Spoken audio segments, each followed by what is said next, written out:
চৈত্র মাসের শুক্লপক্ষের প্রতিপদ তিথিতে হয় বাসন্তী পুজো।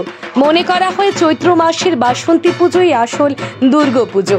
বাসন্তী পুজোর সময়কালের মধ্যে অন্নপূর্ণা পুজো করলে অন্যের অভাব হয় না। আশ্বিন মাসে জাঁকজমকপূর্ণভাবে দুর্গাপূজা হলেও কালের পূজা হলো চৈত্র মাসে। চৈত্র মাসের এই পূজা বাসন্তী পূজা নামেও পরিচিত।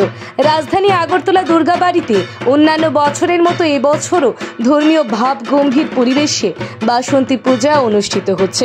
মহা অষ্টমী তিথিতে দুর্গাবাড়ি মণ্ডপে অসংখ্য ভক্তবৃন্দের উপস্থিতি পরিলক্ষিত হয়। প্রতি বছরের মতো এবছরও দুর্গাবাড়িতে সরকারি উদ্যোগে ঐতিহ্যবাহী এই পুজো অনুষ্ঠিত হচ্ছে।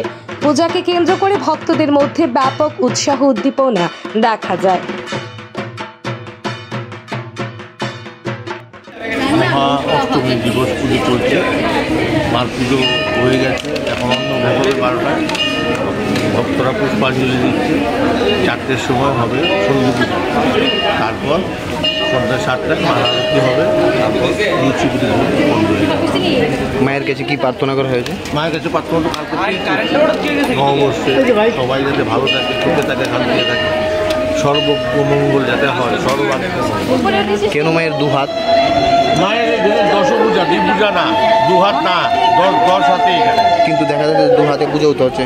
হ্যাঁ, দু হাতে পুজো হতে হচ্ছে না, সামনে দেখানো 2 হাত আর পিছনে লুকায়িত 8 হাত। কেন? মহারানী সুলক্ষণা দেবী মায়ের এই রূপ দেখে ভয় পেয়ে গেছিলেন, তখন থেকে মার স্বপ্নাদেশের পর থেকে সামনে দ্বিভূজা, পেছনে অষ্টভূজা লুকায়িত।